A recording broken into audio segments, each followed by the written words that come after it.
to you and thanks for joining us on the Express Updates. I am Annabelle Bethany Jabia, and on to our news headlines. Smooth roads encouraging speeding and crashes. Road Safety Authority urges engineering solutions.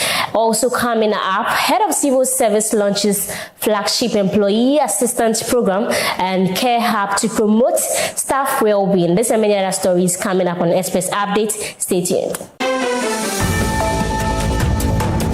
In our first story, the planning manager of the National Road Safety Authority, Mr. Felix Owusu, has stated that most road accidents in Ghana occur on well-paved roads. Now, speaking on the Cocoa Digest Morning Show about the alarming rise in road fatality, Mr. Owusu explained that the smoothness of these roads often encourages drivers to overspeed, significantly increasing the risk of crashes. He emphasized the need for more road engineering interventions to help control speeding and save lives. Per observations and then research, we have come to realize that most of these fatal crashes occur on roads that are very good without potholes. Yeah. Because on that stretch of roads, drivers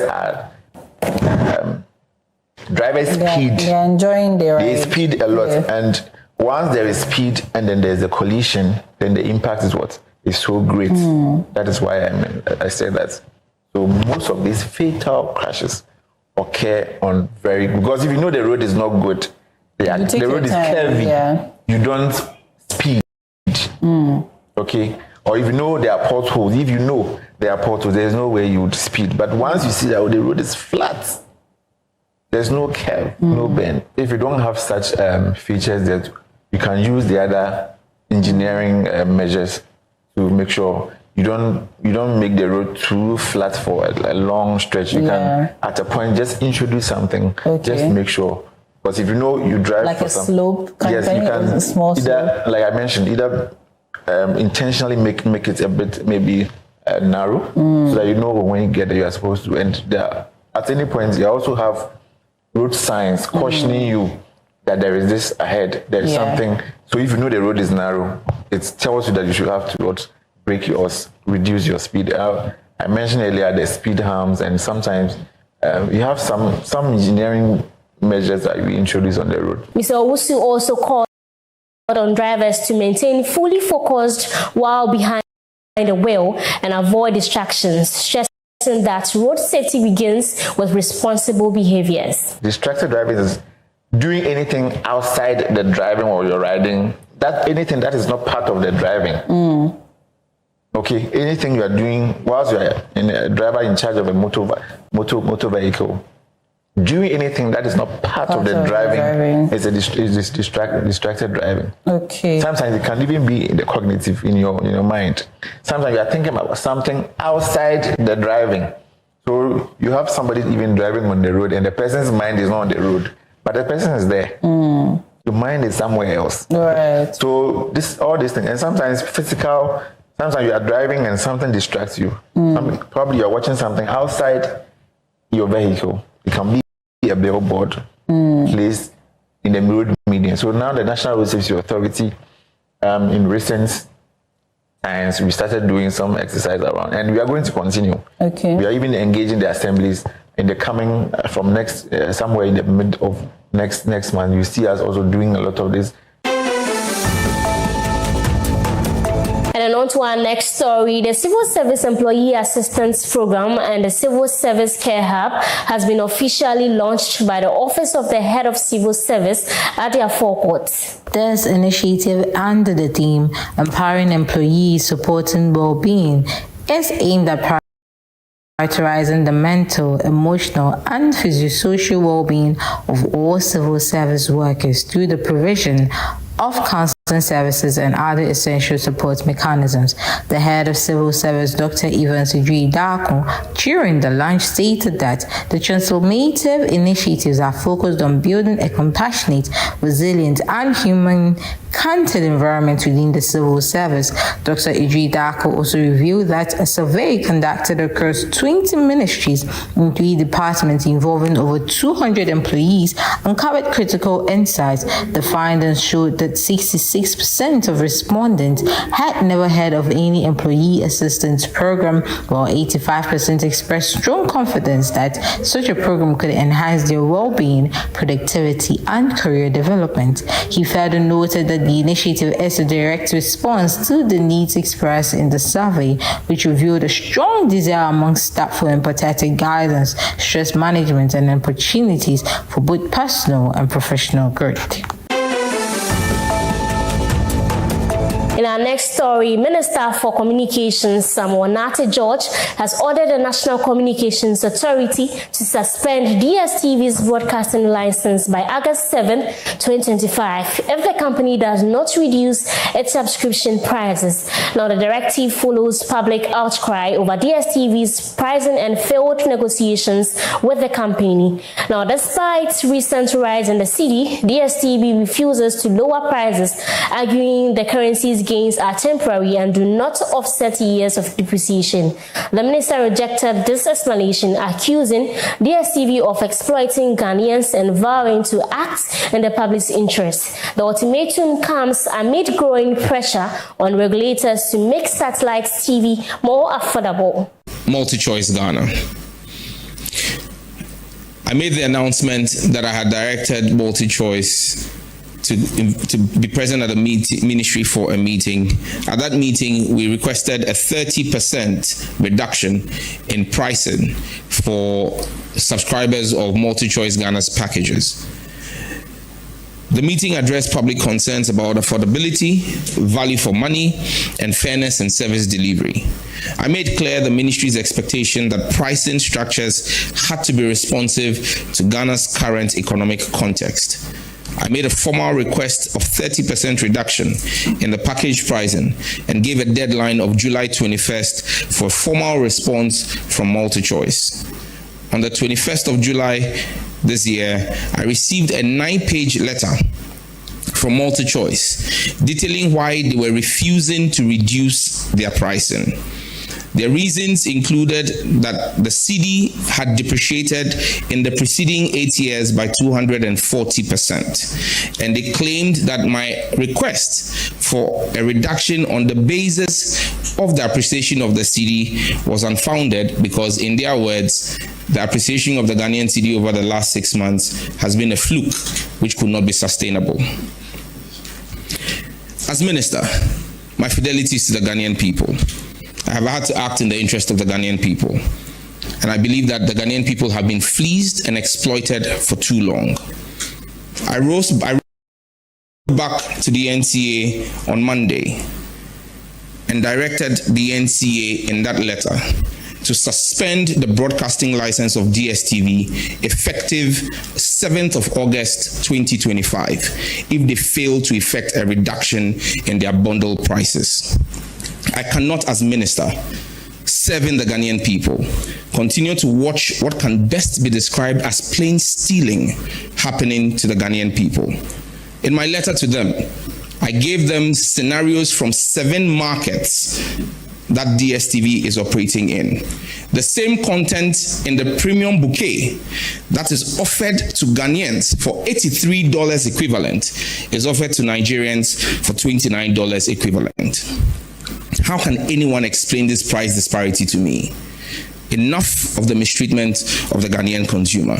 They either comply with the reduction, because in Nigeria, in the same time frame that they say the Ghanaian cedi has depreciated by 240%, the Nigerian naira has depreciated by 409%. If Nigerians are paying equivalent of $29, DSTV must charge same here in Ghana, or we will suspend their broadcasting license effective 7th of August 2025. A high-level delegation from Zanzibar has visited the Jospon group of companies in Ghana to learn about its innovative waste management solutions. During their visit, the Zanzibar officials commended Jospon's integrated waste management system, highlighting its potential for future collaboration. The delegation toured the facilities of Zoomlion Ghana Limited, a subsidiary of the Jospon, and engaged in discussions with Ghana's Minister for Local Government, Decentralization and Rural Development, development. The Joxpon Group reiterated its commitment to sharing its successful Ghanaian model across the continent, aiming to support Africa's broader environmental and sanitation goals.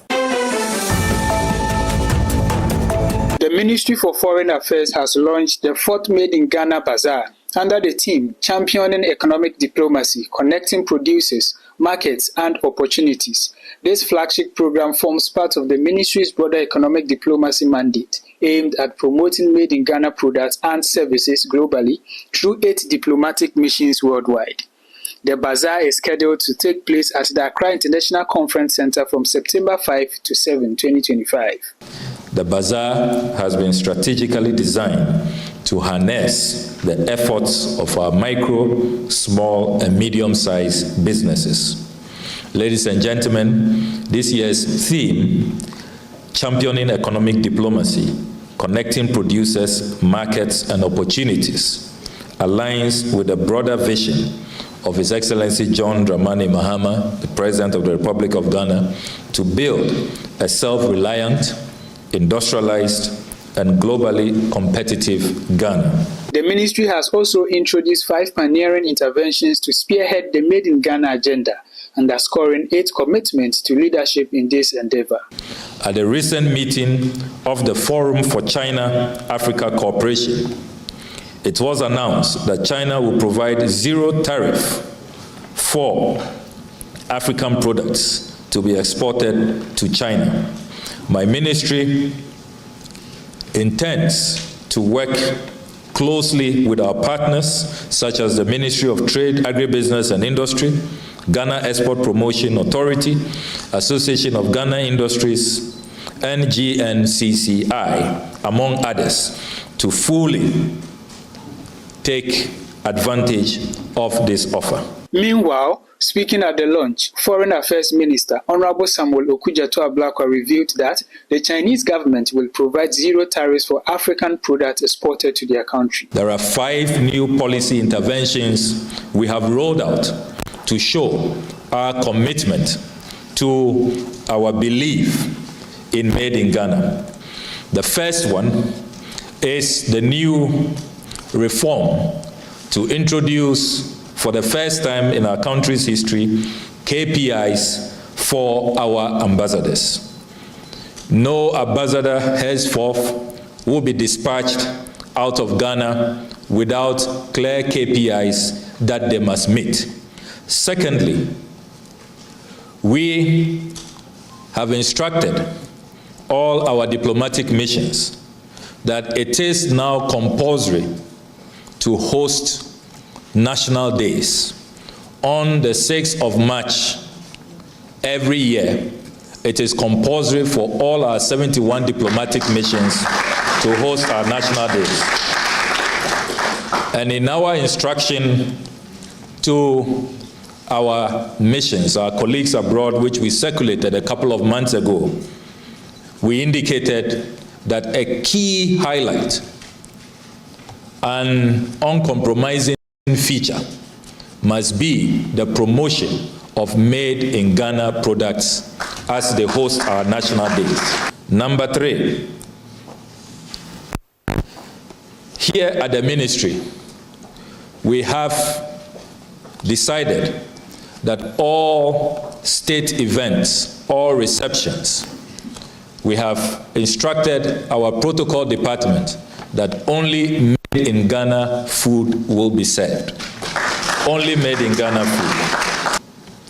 Number 4, we have also rolled out a new policy where every humanitarian donation that this ministry makes to the various theaters of conflict, theaters of disturbance, of turbulence, we will only send Made in Ghana products. Number 5, the new policy is that in every procurement that this ministry carries out, we first ask ourselves, is there any Ghanaian company that has the capacity, the track record to deliver that good or provide that service? If the answer is yes, priority is given to that Made in Ghana company. Additionally, the Chief Director of the Ministry of Foreign Affairs, Ambassador Ramses Cleland, speaking during the launch, said the Made in Ghana Bazaar has been created to not only highlight the capabilities of our local industries, particularly the micro, small, and medium-sized enterprises, but also to facilitate their entry and expansion into economic markets. The fourth Made in Ghana Bazaar has been created to not only highlight the capabilities of our local industries, particularly the micro, small, and medium-sized enterprises, but also to facilitate their entry and expansion into economic markets. And this is all we have for you on Express Updates. I am Anu Bavini Jabia. Do enjoy the rest of your weekend.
Hello, good day to you, and thanks for joining us on Express Updates. I am Honorable Beverly Ejabia, and out to our news headlines. Ghana Health Service intensify mpox awareness campaigns as infections rise to 302 new more cases. Also coming up, over 53,000 ghost names found on government payroll. Now, Controller and Accountant General suspends and terminates salaries. Now, this and many other stories coming up on Express Updates shortly. Stay tuned. And now the news in details. The Ghana Health Service has confirmed 20 new mpox cases as of July 30, 2025, pushing the country's total to 302 new more infections. The announcement follows Ghana's first mpox-related death reported on July 22, alongside 23 earlier cases. Director of Public Health, Dr. Franklin Asiedu-Berkon, says intensified public education, especially in senior high schools and tertiary institutions, is underway to curb the spread. He's urging the public to stay vigilant and report any symptoms promptly. And now, away from that, the Controller and Accountant General's Department has announced the termination and suspension of salaries for over 53,000 inactive and separated government employees. Now, this follows the 2025 nationwide payroll headcount exercise conducted by the Ghana Audit Service. According to a statement dated July 24, 2025, a total of 53,311 individuals were identified as separated staff but were still receiving salaries. Out of this number, 5,673 cases have been suspended for further investigation, while salaries for the remaining 47,638 have been completely terminated. The CAGD has directed all institutions to recover any wrongful payments and issue letters for any genuinely affected staff still at post to facilitate remedial action. The list of affected employees shall be shared with the relevant institutions. In our next story, the Minister of Communications, Digital Technology and Innovation, Samuel Nati George, has reiterated his criticism on DSTV Ghana, accusing the pay TV service provider of showing disregard for the Ghanaian public amid rising subscription costs. Now, the minister further noted that while MultiChoice, DSTV's parent company, swiftly reversed price hikings in Nigeria following legal and legislative pressure, the same company continues to ignore growing public dissatisfaction in Ghana. He added that DSTV Ghana had privately approached him with a proposal aimed at maintaining their current pricing structure. The minister ultimately urged local DSTV staff, for whom he expressed empathy, to support the public's call for fairness. I made the announcement that I had directed MultiChoice to be present at the ministry for a meeting. At that meeting, we requested a 30% reduction in pricing for subscribers of MultiChoice Ghana's packages. The meeting addressed public concerns about affordability, value for money, and fairness in service delivery. I made clear the ministry's expectation that pricing structures had to be responsive to Ghana's current economic context. I made a formal request of 30% reduction in the package pricing and gave a deadline of July 21st for a formal response from MultiChoice. On the 21st of July this year, I received a 9-page letter from MultiChoice detailing why they were refusing to reduce their pricing.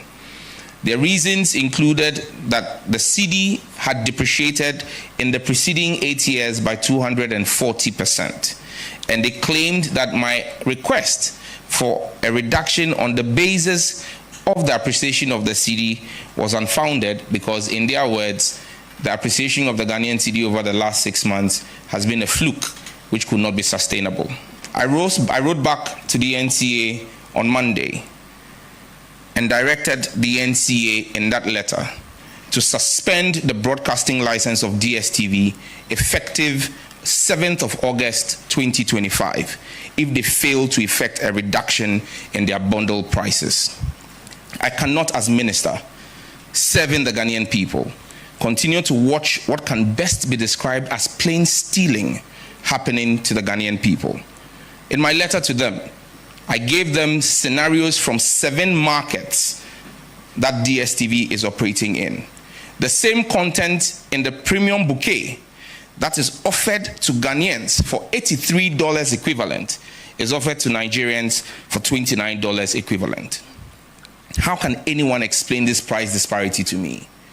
Enough of the mistreatment of the Ghanaian consumer.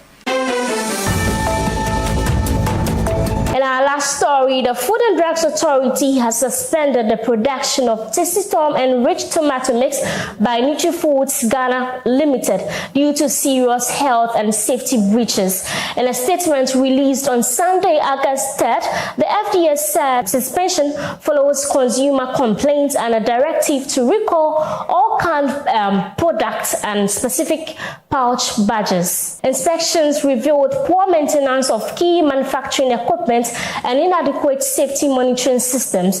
The FDA says production would only resume when the company corrects these issues to meet regulatory standards. This is Express Update. My name is Annabelle Beverly Jabia. Thanks for watching.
Hello, good day to you, and thanks for joining us on Express Updates. I am Honorable Beverly Ejabia, and out to our news headlines. Ghana Health Service intensify mpox awareness campaigns as infections rise to 302 new more cases. Also coming up, over 53,000 ghost names found on government payroll. Now, Controller and Accountant General suspends and terminates salaries. Now, this and many other stories coming up on Express Updates shortly. Stay tuned.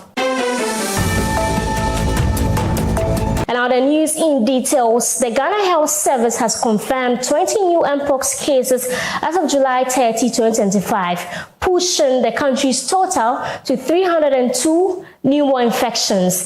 The announcement follows Ghana's first mpox-related death reported on July 22, alongside 23 earlier cases. Director of Public Health, Dr. Franklin Asiedu-Berkon, says intensified public education, especially in senior high schools and tertiary institutions, is underway to curb the spread.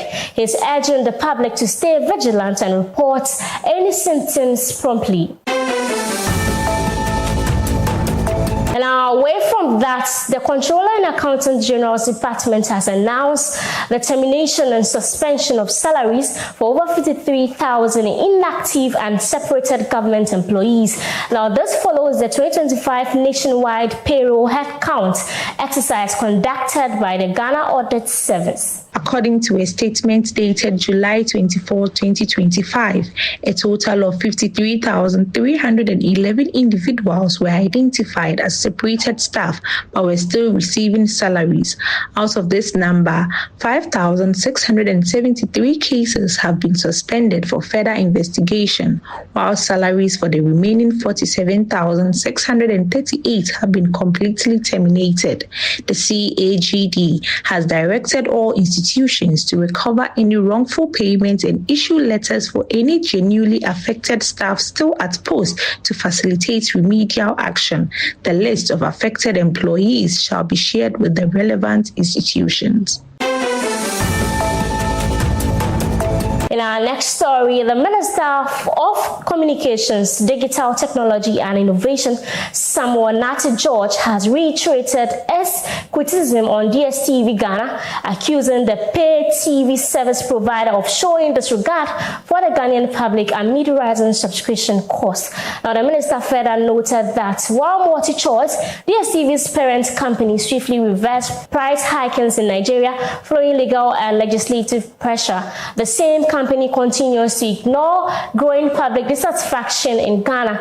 He added that DSTV Ghana had privately approached him with a proposal aimed at maintaining their current pricing structure. The minister ultimately urged local DSTV staff, for whom he expressed empathy, to support the public's call for fairness. I made the announcement that I had directed MultiChoice to be present at the ministry for a meeting. At that meeting, we requested a 30% reduction in pricing for subscribers of MultiChoice Ghana's packages. The meeting addressed public concerns about affordability, value for money, and fairness in service delivery. I made clear the ministry's expectation that pricing structures had to be responsive to Ghana's current economic context. I made a formal request of 30% reduction in the package pricing and gave a deadline of July 21st for a formal response from MultiChoice. On the 21st of July this year, I received a 9-page letter from MultiChoice detailing why they were refusing to reduce their pricing. Their reasons included that the cedi had depreciated in the preceding 8 years by 240%. And they claimed that my request for a reduction on the basis of the appreciation of the cedi was unfounded because, in their words, the appreciation of the Ghanaian cedi over the last 6 months has been a fluke which could not be sustainable. I wrote back to the NCA on Monday and directed the NCA in that letter to suspend the broadcasting license of DSTV effective 7th of August 2025 if they fail to effect a reduction in their bundle prices. I cannot, as minister serving the Ghanaian people, continue to watch what can best be described as plain stealing happening to the Ghanaian people. In my letter to them, I gave them scenarios from 7 markets that DSTV is operating in. The same content in the premium bouquet that is offered to Ghanaians for $83 equivalent is offered to Nigerians for $29 equivalent. How can anyone explain this price disparity to me? Enough of the mistreatment of the Ghanaian consumer.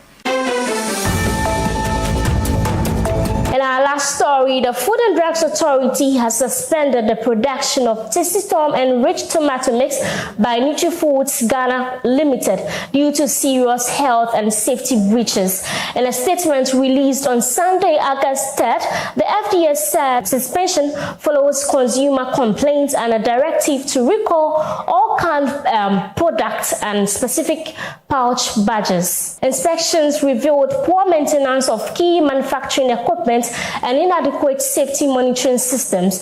The FDA says production would only resume when the company corrects these issues to meet regulatory standards. This is Express Updates. My name is Annabelle Beverly Jabia. Thanks for watching.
Hello, you're watching Express Updates and I'm Honorable Bevelyn Ejebia.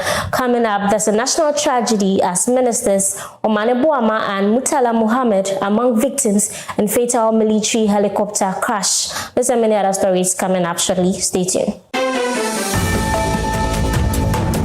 We begin tonight with a heartbreaking news as Ghana is in grief following a tragic military helicopter crash that occurred on Wednesday, August 2025 in the Dansi Akrofom district of the Ashanti region. The crash has claimed the lives of several prominent government officials and military personnel.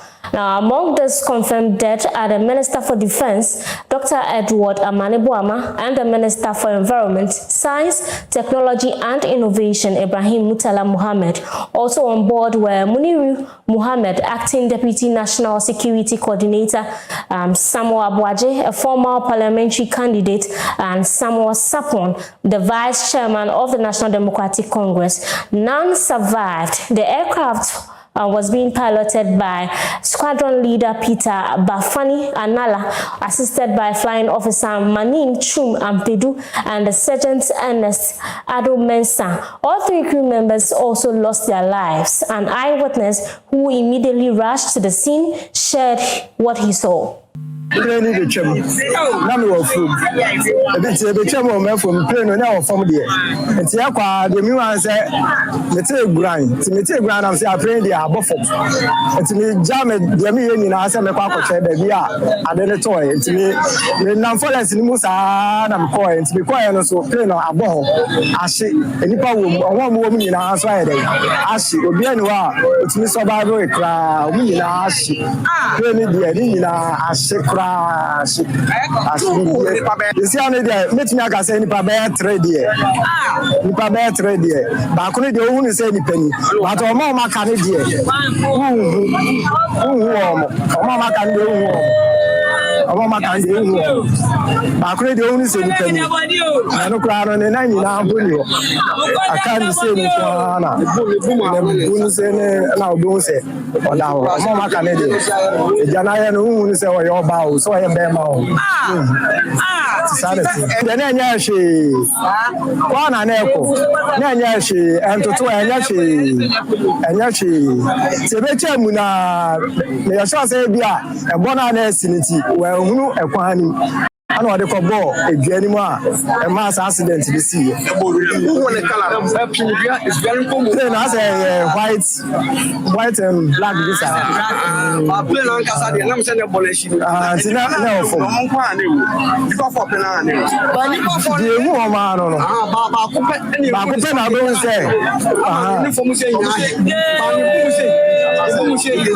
President John Dramani Mahama, through the Chief of Staff, Julius Deborah, has expressed his deep sorrow, describing the incident as national tragedy, and has extended heartfelt condolence to the families and the nation at large. Now we'll take a moment to reflect on the lives and legacies of these two ministers who served the nation with distinction. Persons in the tragic crash. Dr. Edward Kofi Omane Boama, Minister for Defense. Alhaji Dr. Ibrahim Murtala Muhammad, MP, Minister for Environment, Science and Technology. Alhaji Muniru Muhammad Lemona, Acting Deputy National Security Coordinator and former Minister for Food and Agriculture. Dr. Samuel Sapon, Vice Chairman of the National Democratic Congress. And Mr. Samuel Abuaje, a former parliamentary candidate. Squadron Leader Peter Bafemi Anala, Flying Officer Manin Chum Ampedu, and Sergeant Ernest Ado Mensah. The President and government extends our condolences and sympathies to the families of our comrades and the servicemen who died in service to the country. All flags are to fly at half-mast until further notice. Thank you. Dr. Edward Kofi Omane Boama was a trained medical doctor and a seasoned politician. At the time of his passing, he was serving as Ghana's Minister for Defense. He previously held key positions as Minister for Communications and Presidential Spokesperson under the Mahama administration. A proud alumnus of Pope John Senior High School, Dr. Boama studied medicine at the University of Ghana Medical School and furthered his education at the London School of Economics and the London School of Hygiene and Tropical Medicine, earning a master's degree in health, policy planning, and financing. He also served as Ghana's Deputy Minister for Youth and Sports, and later as Deputy Minister for Environment, Science and Technology. His career was marked by a passion for governance, public policy, and international development. Honorable Ibrahim Mutala Mohammed, until his untimely death, was the Member of Parliament for Tamale Central and Minister for Environment, Science, Technology, and Innovation. He began his career as a trained teacher after graduating from Tamale College of Education. He held advanced degrees in development planning and international relations and diplomacy from the Kwame Nkrumah University of Science and Technology and the University of Ghana. Honorable Mutala held multiple public roles: Deputy Minister for Information, Deputy Minister for Trade and Industry, and Deputy National Coordinator for the National Youth Employment Program. His political journey reflected perseverance, having won, lost, and regained his parliamentary seat. In 2024 general elections, he was re-elected to Parliament and was appointed a cabinet minister in January 2025. A husband, a father of three, he was known for his bold voice on national issues and commitment to accountability. Indeed, their loss is a painful one, not just for the families, but for the country as a whole. We extend our deepest condolence to all affected families. May their souls rest in peace. And away from that, frustrated drivers and commuters along the Nsawam-Pokwase Highway are calling on government to expedite the completion of the Nsawam-Pokwase Road. They have criticized the government over the deteriorating condition of their road, calling for urgent intervention to alleviate the hardship faced by road users and to revive local economic activity. The Nsawam-Pokwase stretch, which is linking Accra to parts of the eastern region, continues to deteriorate despite repeated assurances from successive governments. The latest public outcry follows a heavy downpour on the night of Tuesday, August 5, which worsened the already poor conditions of the road, flooding key sections and leaving several vehicles stranded and overheating installed traffic. Meanwhile, the Minister for Roads and Highways, Kwame Govers-Abuza, has stated that contractors working on the Ofakon-Nsawam-Dual Carriage Road project are expected to significantly scale up construction activities this week, following the payment of over 400 million Ghana cedis to support the continuation of work. And in our next story, the Ministry of Fisheries and Aquaculture Development has suspended the license of 4 trawlers due to violations of fishing regulations. This action aims to enforce compliance with fishing rules and maintain sustainable fishing practices. The suspension highlights the government's commitment to protecting the country's marine resources and ensuring that fishing activities are carried out responsibly. The move is part of ongoing efforts to regulate the fishing industry and prevent practices that could harm environment and deplete fish stocks.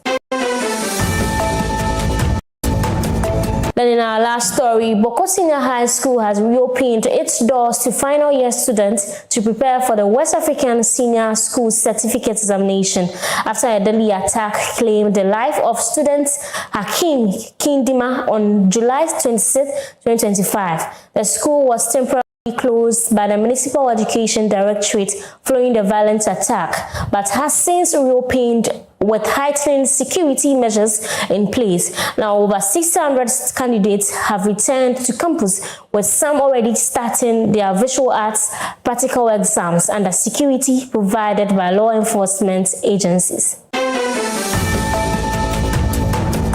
And this is all we have for you on Express Updates. I am Honorable Beverly Nigeria. Do stay for more programs.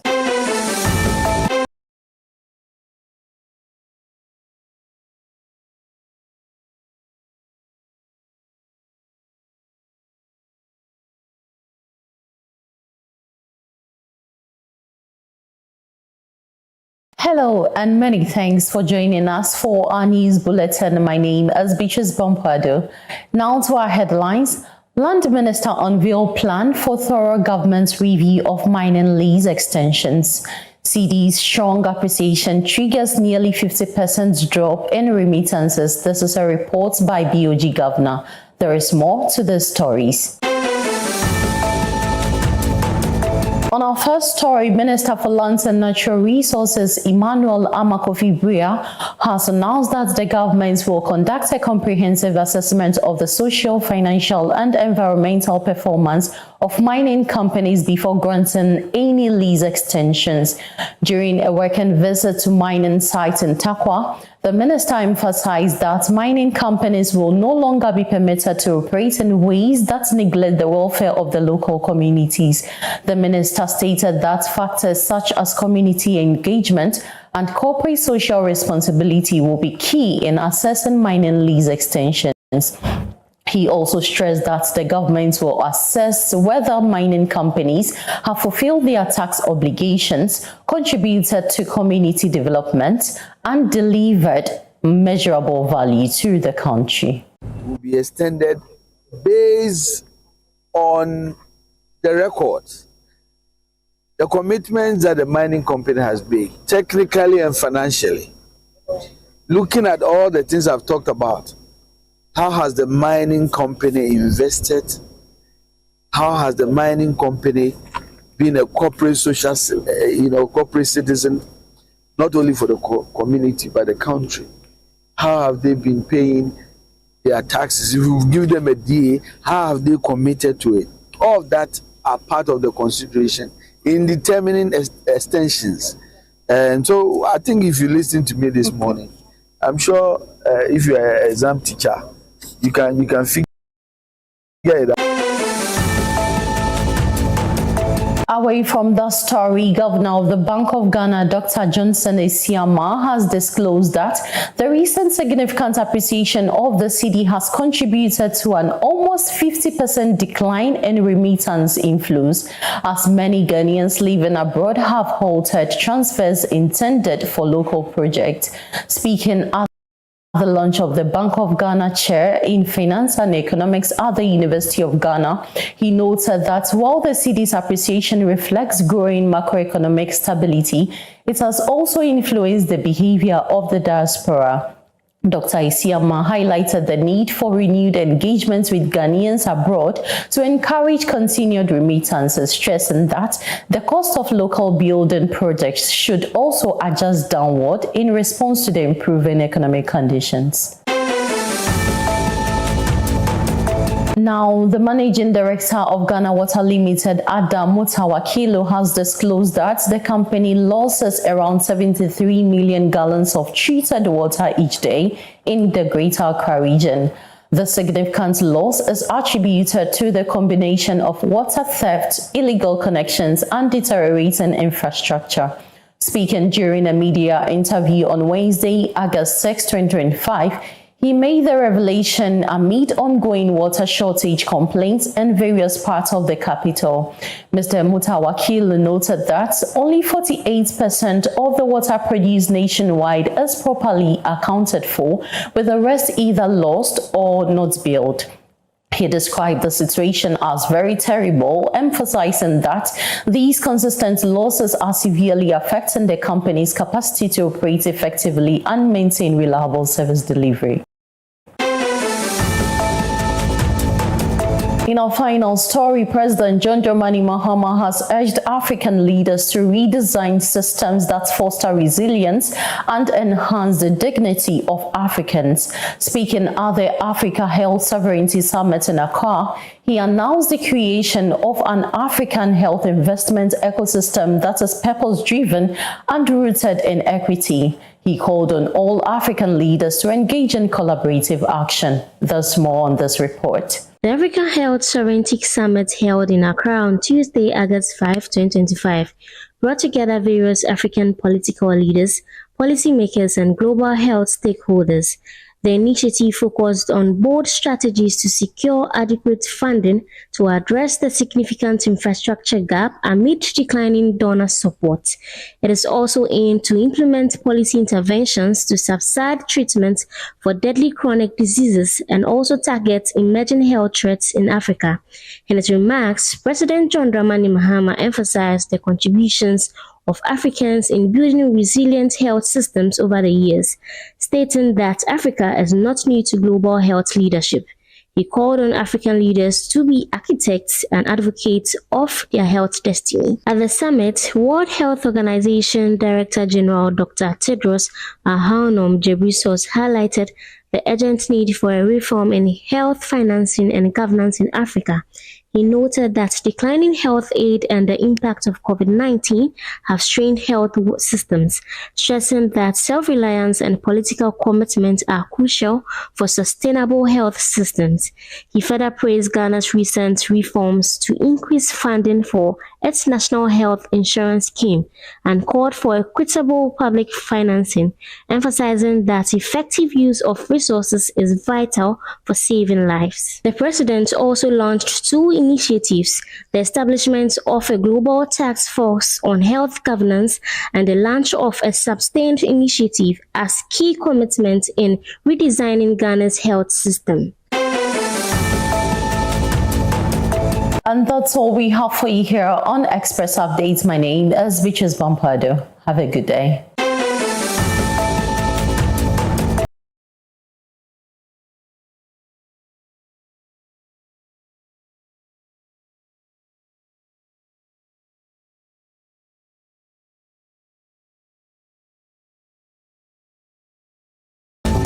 Hello and welcome. This is Express Update. Coming up, renewed call to action against Galamsey after tragic helicopter crash. Bodies of military helicopter crash victims deposited at 37 military hospital. Stay tuned for the detail and more. My name is Peter Insia. And now the news in detail. Member of Parliament for Abuakwa South, Dr. Kingsley Ajman, has urged Ghanaians to renew their commitment to fighting illegal mining known as Galamsey, saying the fight must assume the same urgency as responding to death itself. This call comes after a tragic helicopter crash claimed the lives of 8 people, including 2 senior government ministers. The victims, who were on their way to Obuasi for an official assignment aimed at tackling illegal mining, included Defense Minister Dr. Edward Omaneboama and Environment, Science, Technology and Innovation Minister Alhaji Dr. Ibrahim Murtala Mohammed. The government has ordered national flags to fly at half-mast to honor the fallen patriots, and investigations into the cause of the crash are ongoing. Meanwhile, the Ghana Armed Forces have confirmed that the bodies of all 8 victims of the Z9 military helicopter crash have been flown to Accra and deposited at the 37 military hospital in preparation for interment. The remains were recovered from the crash site near Sakaman in the Adanse Akrofom area of the Ashanti region and arrived at the Air Force Base in Accra aboard a Ghana Air Force Casa aircraft on August 6, 2025. A solemn reception was held at the Air Force Base, where the Chief of Staff at the Presidency, Honorable Julius Debla, led government officials, the military high command, and the well-wishers to receive the fallen. The Ghana Armed Forces expressed gratitude to the people of Sakaman and all security agencies who supported the recovery effort, while also extending heartfelt condolences to the families of the deceased. On to our third story. As part of activities marking World Breastfeeding Week 2025, the Municipal Nutrition Officer for Kolekloti, Zano Bali, has encouraged mothers to embrace breastfeeding in order to provide their babies with the essential nutrients needed for healthy growth and development. This year's theme prioritizes breastfeeding, create sustainable support systems, and underscores the critical role breastfeeding plays in promoting the health and well-being of not just babies and mothers, but society as a whole. Speaking on the Cocoa Digest Morning Show, Madam Billy highlighted practical ways to establish sustainable support systems for breastfeeding mothers. She emphasized the importance of support from workplaces, families, and communities in helping mothers successfully breastfeed their children. You know, we need to ensure that our health workers are trained with the right skills and the right know-how to provide the right support for women, independent of their journey. We all have different journeys when we are breastfeeding. And so we as health workers need to be properly equipped to handle whichever type of journey you are going through. We also need to create a community system where we have groups of people, maybe older women who have had children, grandmothers and mother-in-laws, in a group where I can go to for support if I'm having challenges with breastfeeding, you know. And then we should also do workplace policies, you know, and maternity-friendly policies for people. You know, if every huge high-rising building had a little nursery where women could, you know that if you look at our population, we have more women than men. And so it is reflecting in our workforce too. And so if women could comfortably bring their children to work and, you know that my child is just downstairs, so I can have peace of mind and do what I have to do. And if my child is crying, and go down. Community leaders can play a role. They can help us by removing some of these myths and breaking it down for us to understand that they are just myths, they are not real. Religious leaders can play a role. So we all have a role to play in creating a sustainable environment by doing some of these things too. Addressing the rising trend where some mothers avoid breastfeeding for fear of sagging breasts, she debunked the myth, stating that breastfeeding alone does not cause breasts to sag. Rather, multiple factors such as genetics and weight changes play a role. So breast sagging, it is not directly related to breastfeeding. Oh, okay. There are people who haven't breastfed before and their breasts are sagging. It depends. For me, I think it's basically depending on the texture of your skin. And so there are people who have breastfed 2 or 3, 4 children and their breasts are still, for lack of a better word, standing. And then some people having one. Some people have even breastfed at all. Some have breastfed just one and the breasts are sagging. So it depends on how tough your skin is. The tougher your skin, the better it is for you to bounce back after the breastfeeding process. That said, yes, breastfeeding contributes because when you get pregnant, your breast, and when you have a baby, there's an enlargement of the breast, and then after that whole process, the breast would come back to its former stage. But then there's been some enlargement, so there's some level of sagging. But whether you breastfeed or not, your breast will sag. She further stressed the need for husbands and families to offer support during the breastfeeding period, adding that such support contributes significantly to mothers' ability to breastfeed effectively. Men can support us by taking off some of the house chores during this period. We know that you can't do everything, but some of the simple things that you like, bath their older children, get them ready for school. I mean, some of those who can cook can support us with cooking. Protect the woman's breastfeeding time, basically. Even if you can't do anything, protect her breastfeeding. Once she sits down to breastfeed, all other things, take care of it until the breastfeeding is done.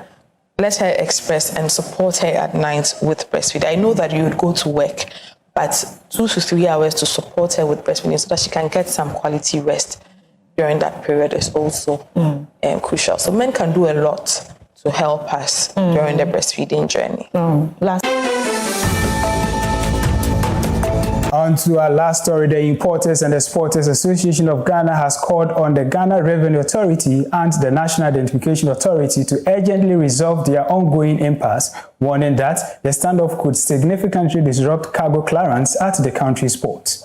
The call follows the GRA's recent disconnection from the NIA's Identity Verification Service platform, a development that has raised growing concerns among key stakeholders in the maritime trade and logistics sector. Speaking at the association's 11th anniversary celebration and the launch of its new website, the Executive Secretary of the IEAG, Samson Asaki Anwepit, emphasized the urgent need for cooperation between the two state institutions to prevent economic disruption. In a statement issued on Tuesday, August 5th, the Ghana Revenue Authority expressed surprise at the National Identification Authority's claims of a debt, stating that the alleged amounts lacks the regulatory and governance basis to be deemed legitimate. Meanwhile, stakeholders in the import-export sector have raised concerns over potential delays and disruptions if the two state agencies fail to resolve their differences promptly. And this is all we have for you on Express Updates. Thank you for staying with us. My name is Peter Insia. Do enjoy the rest of our programs.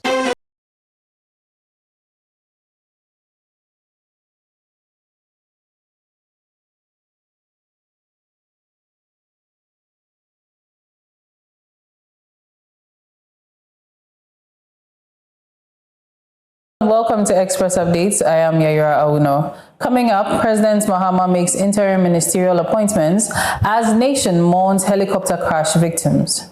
Public laying of flowers and candle lighting ceremony held today at Jubilee House. Ex-Air Force officer says black box is key to revealing cause of fatal military helicopter crash. And NCA gives MultiChoice Ghana 30 days to respond to suspension notice. In our first story, President John Dramani Mahama has announced interim ministerial appointments following the tragic loss of 2 cabinet ministers in Wednesday's military helicopter crash in the Ashanti region. In a statement released by the presidential spokesperson Felix Kwakye Ofosu, the president directed the Minister for Finance, Dr. Kasiola Tuforson, to assume additional responsibility as Minister for Defense effective immediately.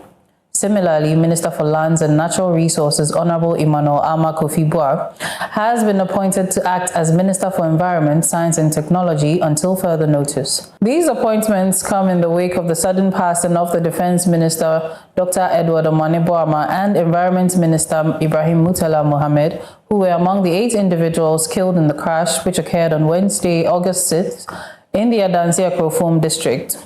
The deceased were reportedly en route to Obuasi for a government assignment when the incident occurred. The president's swift action aims to ensure continuity and stability in critical sectors of governance, even as the nation mourns the loss of 2 dedicated public servants. Meanwhile, in a moving show of national grief and solidarity, a public laying of flowers and candlelight vigil was held on August 7, 2025 at the Jubilee House in memory of the victims of the Ashanti region helicopter crash.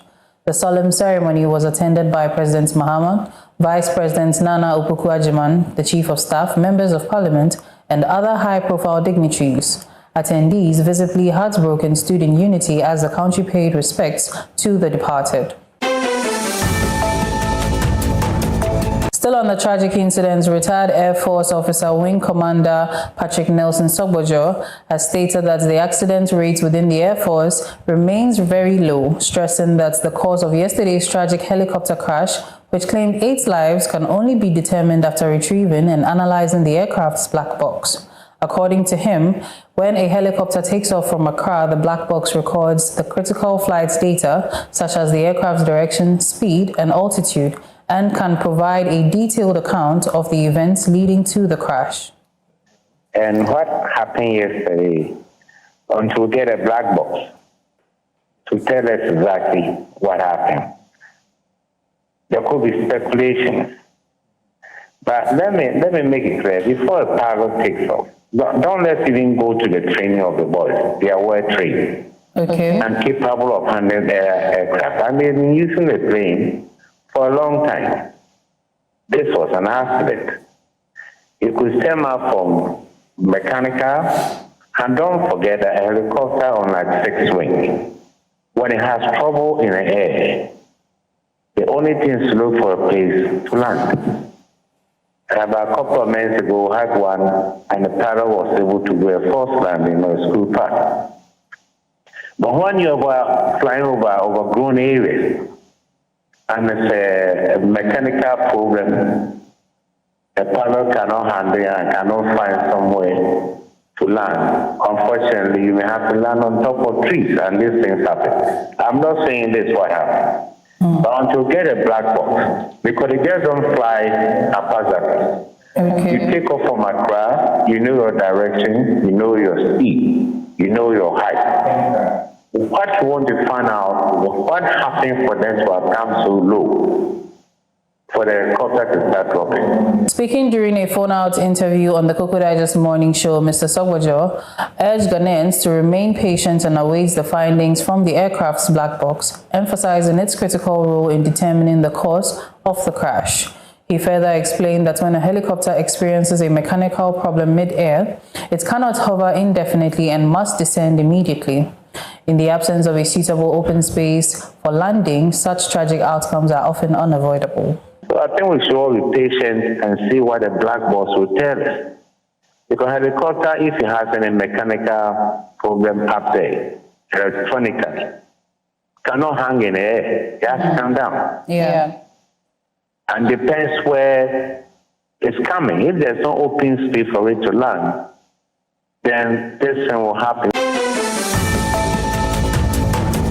And finally, in a related development involving regulatory action, the National Communications Authority has served notice to MultiChoice Ghana Limited of its intent to suspend the company's authorization to operate its pay TV direct-to-home bouquet service. The move, directed by the Minister for Communications, Digital Technology and Innovation, Samuel Nati George, follows a standoff between the ministry and operators of DSTV. According to the minister, MultiChoice Ghana has been imposing unfair and exorbitant subscription fees on consumers. MultiChoice Ghana, in a statement issued on Sunday, August 3rd, described the directive as regrettable, arguing that further price reduction are not feasible under current market conditions. However, the minister has rejected this claim, stressing that the company's pricing model does not reflect the financial hardship faced by ordinary Ghanaians. The National Communication Authority, in its statement on Thursday, August 7, cited Section 13 of the Electronic Communication Act 2008 at 775 as the legal basis for the action, describing MultiChoice Ghana's pricing practices as inimical to the public interest.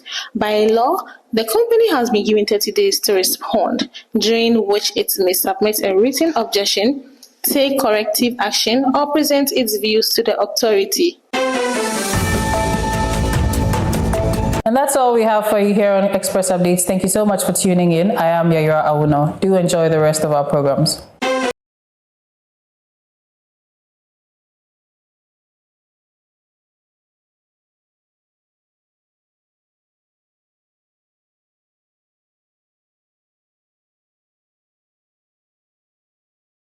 Hello and welcome. This is Express Update. Coming up, Mahama urges unity after deadly military helicopter crash.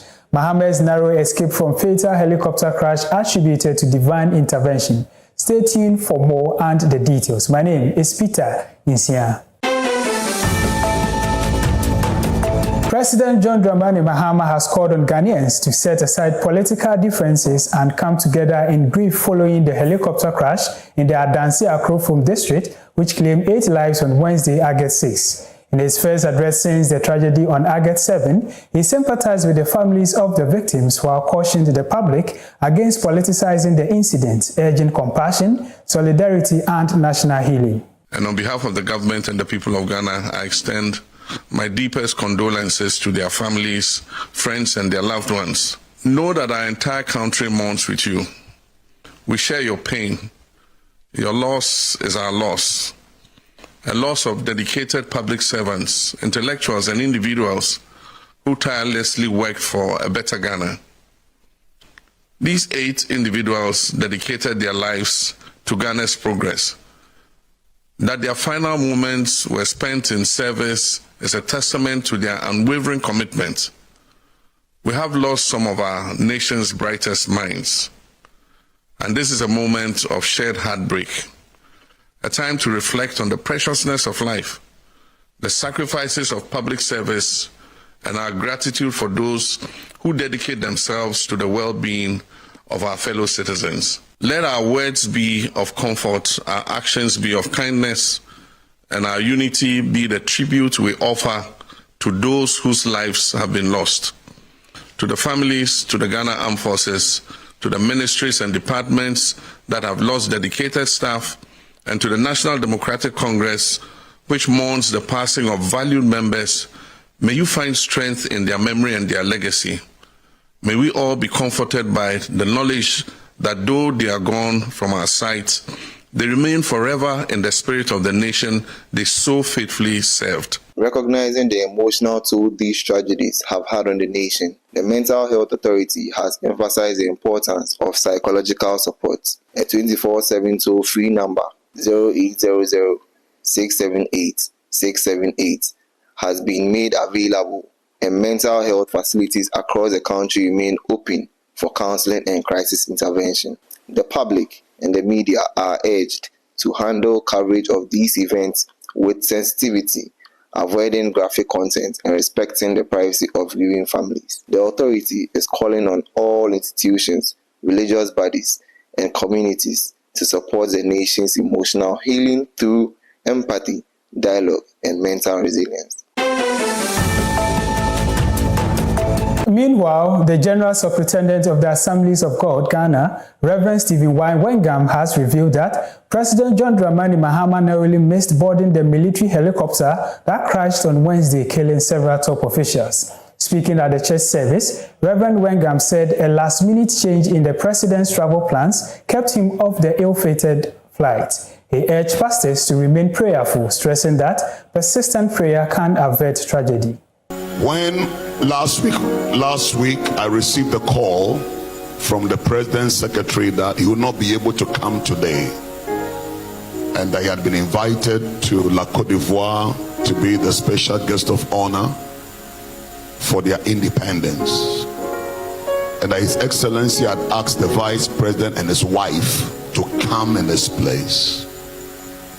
I said, thank you, Dr. Callistos. Then I called Reverend Bauer. Reverend Bauer, President said he's not coming. I said, I don't accept it. Go and mobilize the prayer team and pray and reverse it. Reverend Bauer is my witness. Where is he? Ask him. I told him, I said, I don't accept it. Then Monday, when we arrived, I was a bit late. I was just coming and First Lady called me, very angry. Said, Pastor, President says that he's going to La Côte d'Ivoire. No, we are coming for this program. We are planned for this program long ago. No way. It was a battle on the phone. Battle on the phone. He said, don't accept it. I was talking with her when the president was calling. I said, Mama, president is calling. It's okay, I'm going up, but don't agree. So president explained. I said, Your Excellency, I understand. Your will be done. Then when I was leading prayer, I saw Mama calling again. I couldn't receive the call. Then she sent a text and said, we are coming on Wednesday so the president can travel on Thursday. So that was how it was averted. If he had come today, he would have traveled yesterday. So when the speaker says we must be prophetic, every pastor, and this comes by being very prayerful. On to our third story, energy analysts are calling on oil companies to boost efficiency and output to stay profitable. Following Tullow Oil PLC's $61 million loss in the first half of 2025, a sharp drop from $196 million profit a year ago. Energy experts Benjamin Isian warns that flat oil prices and stagnant production could push some firms into liquidation. Tullow, with net debt of $1.6 million as of June, says it is focusing on refinancing, production optimization, reserve growth, and cost management to turn its fortunes around. On to our last story, the Ministry of Education has launched a comprehensive review of security arrangements in schools nationwide, following a series of violence incidents, including fatal stabbings and shootings. Education Minister Haruna Idrisu expressed deep concern over the rising violence, some involving weapons, and criticized the use of untrained personnel as school security staff. He emphasized the need for better coordination with security agencies and a rethinking of the watchman role to ensure that schools remain safe environments for students and teachers. This initiative follows the tragic death of 15-year-old Abdel Al-Hassan at Kimbu Senior High School and other violent incidents at schools in Nelerigu and Boko. The ministry plans to work with relevant stakeholders to introduce professionally trained security personnel in schools. And this is all we have for you on Express Updates. Thank you for staying with us. Do enjoy the rest of our programs. My name is Peter Nsia.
Hello, good afternoon, and welcome to Express Updates. My name is Beatrice Vampado. Coming up, President Mahama calls for national unity at memorial honoring helicopter crash victims. Deal with Galamsey now before it deals with you. Dr. Tony Adu urges Mahama to take immediate action. Ghana records 18 new mpox cases, total hits 346. Finally, labor unions mourn helicopter crash victims, call for rethink of Ghana's democracy.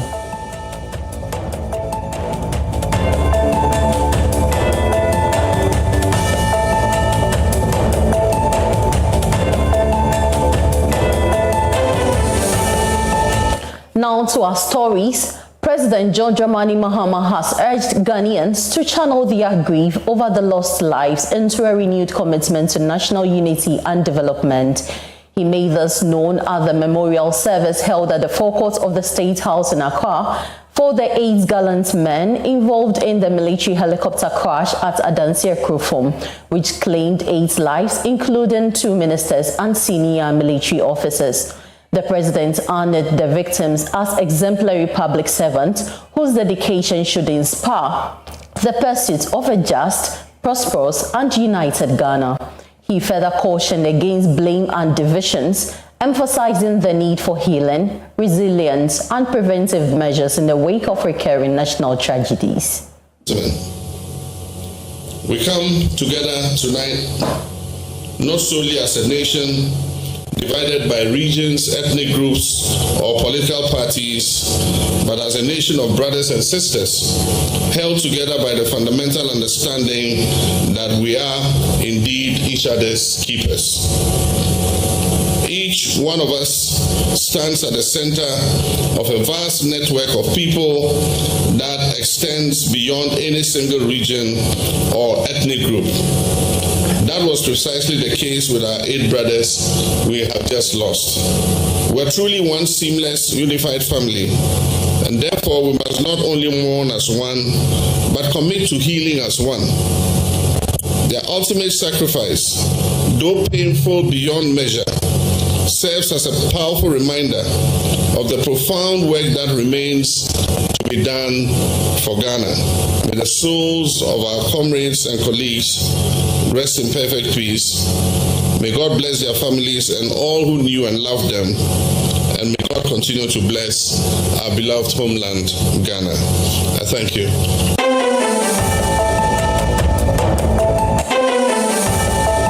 The forum, which consists of some labor unions, have paid a tribute to the 8 men who died in the recent helicopter crash. Speaking at the Ruth Lane Forum chairman, Dr. Isaac Bampuado stressed the need to re-evaluate the country's democratic system, arguing it is causing more harm than good. He proposed a union government where all political parties join together to form one government as a remedy to the nation's highly politicized mindset. This is an incident which we all soberly reflect. We've listened, we've heard from social media, the platforms. It's rather unfortunate when you hear statements from people as if they are jubilating, they are happy.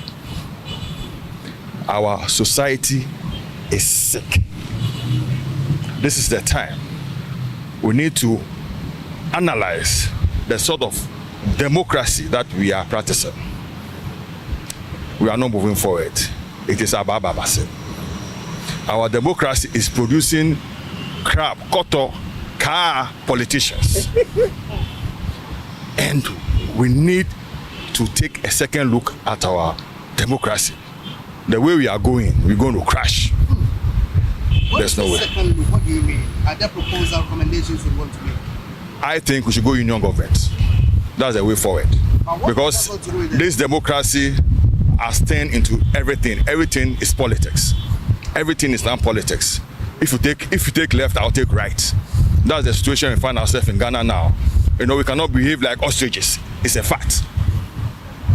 If one party is in power, the other party, and that's why I say they are crap, cut-up politicians. One party, whether what they are saying is good or is good, everyone knows it's good, but they'll pull him down. It must come to an end. It should be a public discussion. But we are aware of what is happening in this country. It's a crap, they are all crap in the court of politicians. It's pulling down. And we are not moving. It's about passing. It's a fact. Thank you very much.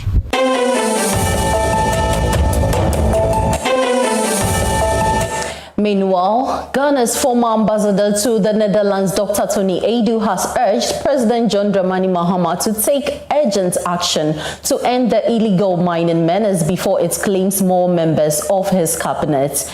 Speaking to the media on Saturday, August 9, he linked last Wednesday's fatal helicopter crash directly to the government's fight against illegal mining, emphasizing the incident as the recent result of human failings rather than an act of God.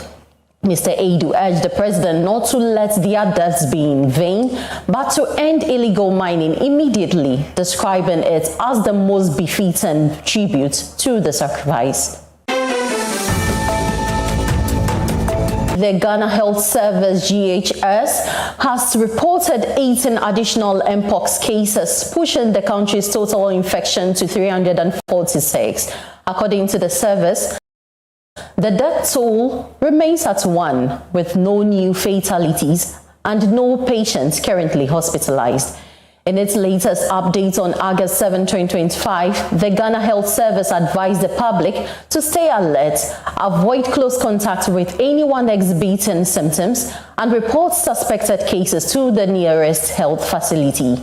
It added that regional directorates are working with national authorities to trace contacts and strengthen the country's response to the outbreak. And that's all we have for you here on Express Updates. My name is Beatrice Bampardo. Have a good week.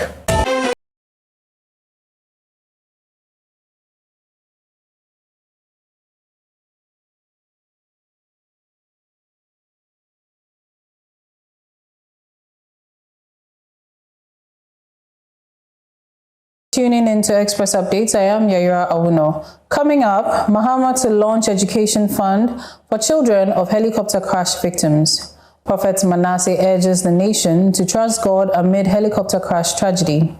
Interest rates on loans in Ghana drop sharply. EduWatch commends GES for holding SHS heads accountable in WASI malpractices. In the first story, President John Dramani Mahama has announced plans to launch an education fund to support the children of the victims of the August 6 military helicopter crash in the Ashanti region, which claimed 8 lives. In a speech on day 3 of the funeral rites of Alhaji Muniru Limuna Mohammed on August 12, the president said the fund would be formally unveiled during the state funeral on August 15 at the Black Star Square, where details would be shared to allow public contributions. If you look at all those who died, they were at the prime of their lives and had so much responsibility. Children still in school,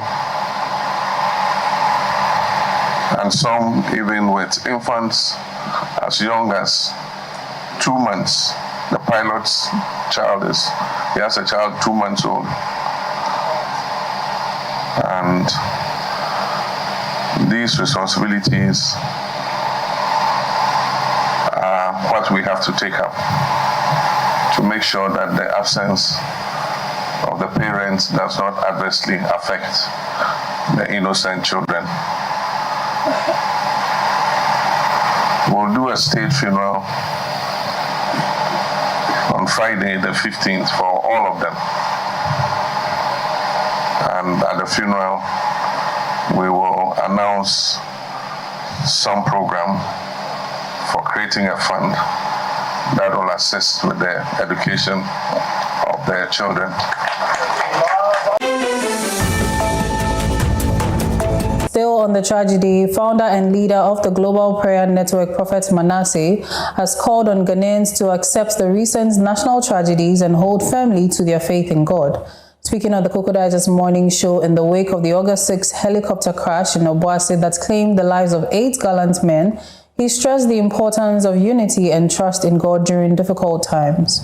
Now the Bible says in the book of Ecclesiastes chapter 3 verse 3 and 4 that there is a time to mourn, there is a time to die, there is a time to laugh, and it goes and it goes on. One thing that we should understand as a nation is that the Bible does not dispute the fact that we will not be in pain, because Jesus one time heard that his friend was dead. Now Jesus going to the tomb of Lazarus realized that no, indeed his friend was dead, and I would say that he began to cry. So John 11:35 says Jesus wept. So Jesus was in pain. So we can't do away with the fact that we would one way or the other be in pain. And I feel that this is a moment where the nation has to come to a point where we reflect on the fact that one way or the other, one day we will all go. Once you are on earth, you know the day that they give birth to you, but as to when you will leave, you don't know. So I feel that one way or the other, we are should just to make sure we are living right, putting in the positive impact, and then at the end of the day, we would see God at work in our lives. Psychologist and lecturer Dr. Abishai Anlima, while educating viewers on how to overcome grief, shared practical ways to communicate tragic news to women and children in a manner that minimizes emotional harm.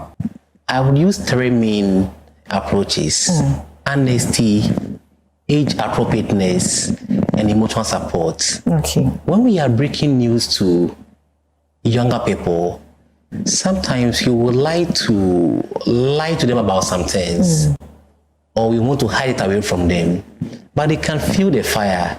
They can tell something is not going on well, and the longer we keep it away from them, it serves a damage. There are some few cases whereby we decide to withhold the information for a while, but once you want to communicate with the children, be honest. Okay. Because this is the reality of life. And being honest to them helps build resilience in them right from their childhood, that some of these things are bound. When we are honest with them, they can be able to make meaning out of it. Then when you become age appropriate, there is an amount of information or trauma a particular person can go through. And there is a way children are able to process information. So once you are delivering the information to them, look at their age and what they can be able to, then offer emotional support. They might cry, they might get angry. Some of them, their children are in schools where they know that, oh, this is my classmate, his father is this doctor, this minister, this honorable. So they too become so much concerned. So yes, we offer our support and make them realize that we call it a validation. Your feelings, your tears, your sadness, they are all normal. It's normal to grieve, and you can come to me at any point in time for help or support. Moving on, interest rates on loans in Ghana have fallen from high rates of about 50% earlier this year to rates between 20 and 40%, offering relief to households, SMEs, and corporate entities. According to the Bank of Ghana's June 2025 annualized percentage rates, borrowers who once faced rates above 50% for 1, 3, and 5-year loans are now paying between 20 and 42%. The drop reflects a broader easing in credit conditions.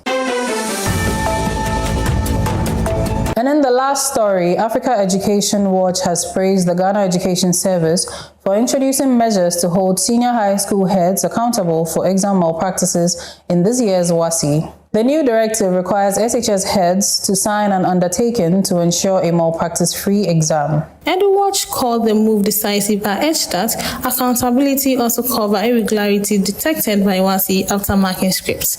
The think tank cited WASSCE data from 2018 to 2023 showing only 1,439 collusion cases were reported on site compared to 82,141 detected after marking. They also recommended sanctions for any head whose school records at least 10% subject to results cancellation and link the rise in malpractice to performance, contract, and school rankings.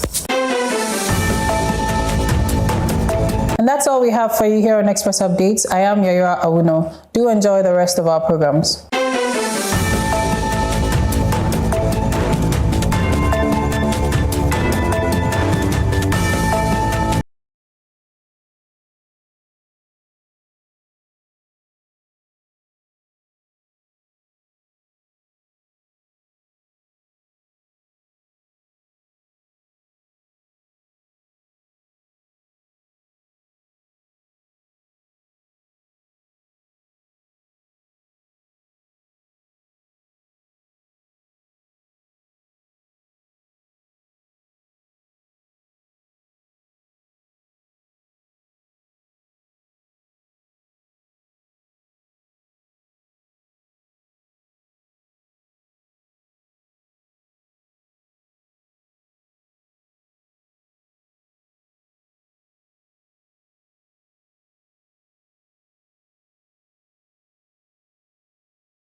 Good day and many thanks for joining us for our news bulletin. My name is Beatrice Bampardo.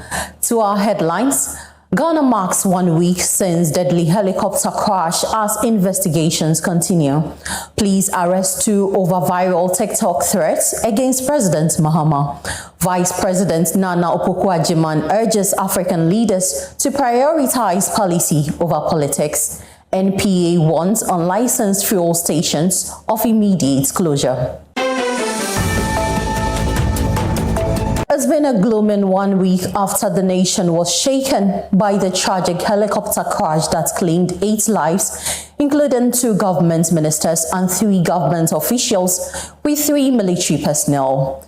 Here's a short report on the incident, even as Ghana continues to mourn while investigation press on to determine the cause of the disaster. The Ghana Air Force Agbin Z9EH helicopter went down on August 6th in the Adansi Akrofum district of the Asante region. On board were Defense Minister Edward Omane Boama, Environment, Science and Technology Minister Ibrahim Mutala Mohammed, as well as 6 senior officials. The delegation was traveling from Kotoka International Airport in Accra to Obuasi for an anti-illegal mining engagement when the craft went off right before crashing. President John Dramani Mahama declared 3 days of national mourning, ordering flags to fly at half-mast and suspending official activities. A memorial service was held at the State House Forecourt on August 9, and a state burial has been scheduled for August 15 at Black Star Square. Amid speculation surrounding the crash, retired Air Force officer, Wing Commander Patrick Nelson Sogbojo, speaking on the Coco Digest Morning Show, provided insight to this tragedy. He clarified that going off radar does not necessarily mean an aircraft is being tracked or followed. Unlike international flights, local flights in Ghana do not have constant radar coverage. Let me correct this impression. When they say an aircraft is gone out of radar, it doesn't mean that radar is following him all his path. We don't have that facility in this country. Okay? The pilot will only contact on point. So we don't have a radar which is showing all the trip. It never exists in this country. So I want to make that correct. Right. Thank you. We activate search and rescue when we know the flight time to arrive at destination. We call him, he doesn't respond. Then we activate the search and rescue. But Ghanaians must also understand that this incident, not particularly the first time which happened in the country. And it's not that we don't have the experts to conduct or find out what happened. But this happened over a very forested area. Okay? And a helicopter cannot hang in the air forever if it's an emergency. It's bound to fall down. But if it falls through the foliage and even sets fire for a while, you send an airplane, the airplane cannot even detect it because everything is under the trees. But we have villages within the forest who are able to get there. So when we talk of going off radar, it doesn't mean it's being followed. If it's doing a flight, international flight corridor, then a radar may. But local flights, you don't have radars looking at you wherever you are going. I hope. The tragedy has so far stirred public reflection and spiritual discourse, with some linking it to prophecies and religious interpretations in attempt to find meaning in the laws. Here are what some people had to say on the recent trends on prophecies. They are not God. It's God who knows what is going to happen. But not any human being. Like that professor have something to say. He could have said it long time. Not before the incident happened. You come and stand and say, they have this, they have this. All them, you don't believe them. You all believe in only God. When someone can tell you that I'm a prophet, I can mention the word of God and prophesy to you, and it should come and pass. That doesn't make me a prophet. For me, those voices that they are giving all around this country, I don't believe in them. Despite the numerous prophecies heard on social media, the Office of the Presidential Envoy for Interfaith and Ecumenical Relations has called on all ecumenical heads and church leaders to relay any prophecy or spiritual insight of national significance to the Presidential for urgent review. The directive particularly applies to prophecies involving high-profile political leaders, governance, national security, and aims to promote responsibility, discernment, and national unity. Religious leaders have also called for unity, resilience, and renewed dedication to national service in honor of the departed. We cannot explain God. We cannot explain accidents. There's time for everything. Only God understands why He allows certain things to happen. And that is why I kept saying that in a time like this, we should be very circumspect and sensitive about even our commentary. Families are grieving. People are in pain. Loved ones have lost their dear breadwinners. So we should be sensitive with even the way we conclude. The Bible says we see in parts and we know in parts and we prophesy in parts. We can not be all knowing. I am saying that no politicians, no spiritual leader, no commentator should take advantage of this because only God can explain it.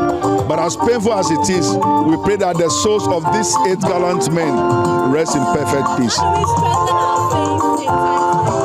By seeking the face of God and understanding that only God can at every given stage give us the path which we need to build. And my heart goes out to His Excellency the President, and my prayer is that every man, every woman who is closely knitted to them, that is in pain, will understand the fact that only God can explain it. But may their souls rest in perfect peace.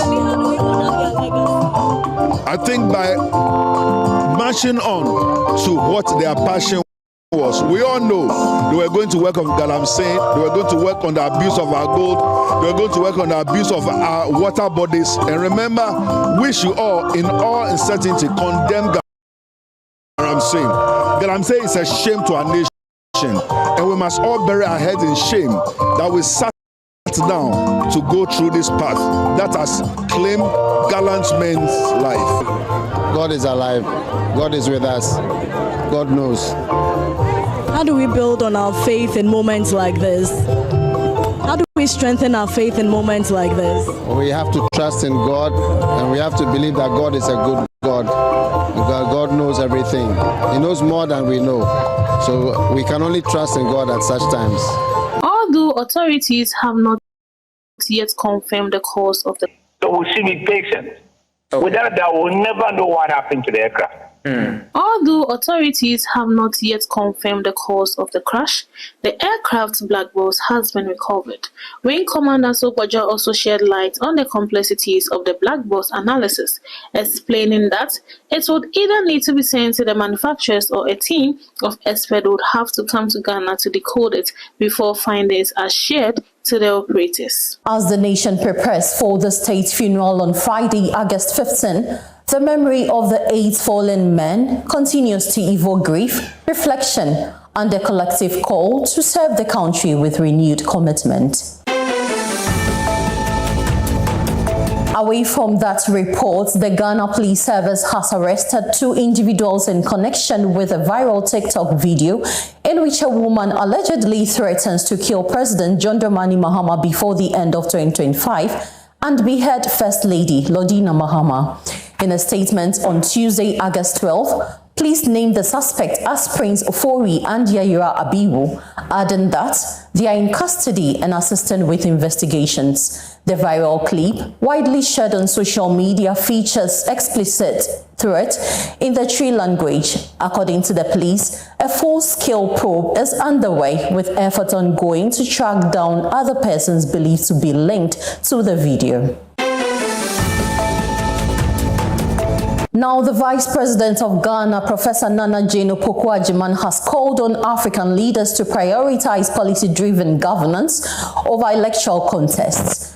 Speaking at the African Political Parties Summit 2025 in Accra, she emphasized the need for leaders to focus on delivering essential services, addressing critical issues like food security, jobs, healthcare, and infrastructure. She urged leaders to adopt a long-term vision, prioritizing policies that benefit future generations and promote peace, stability, social justice, and economic opportunity. Emphasizing cooperation and unity, the Vice President stressed that Africa's peace and stability are non-negotiable. Over the decades, our political parties have contested fiercely at the ballot box. But we have also collaborated on policies of national importance and worked together even in moments of crisis. Democracy must be adversarial only in the marketplace of ideas.